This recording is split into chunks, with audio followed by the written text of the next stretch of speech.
Нұрсұлтан Назарбаевтың сөзінше, Ұлттық банк төрағасы Данияр Ақышевтың жұмысына кедергі келтіретіндер үкіметтегі жиынға келгендер қатарында да бар.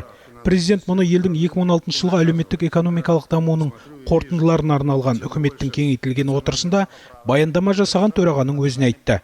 Это делают акционеры и спонсоры, которых вот здесь сидят, в этом зале некоторые. Никого не бойся. Никого.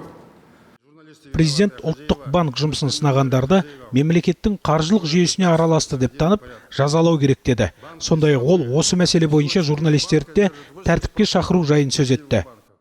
Эти газеты, не газеты, ведь журналисты виноваты, а хозяева. Мы примем меры к хозяевам, которые препятствуют наведению порядка.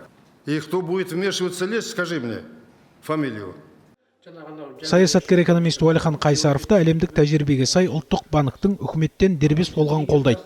Алайда ол бүгінгі жиында айтылғандай 2016 жылы мемлекет экономикасы өсті дегенмен келіспейді. 16 жылдың салыстырған мысалы, көрсеткіштер 15 мың салыстырып отыр ғой.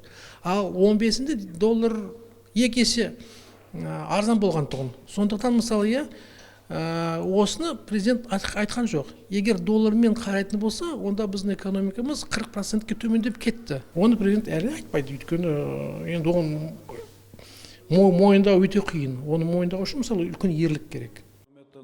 Үкіметтің кеңейтілген отырысында министрлер мен облыс әкімдері кезек-кезек сөйлеп, өз өңірлерінің экономикалық дамуын сөз етті. Президент қатысқан жиын 3 сағатқа созылды. Өркен Жоймерген, Ержан Әмірханов, Азаттық ТВ.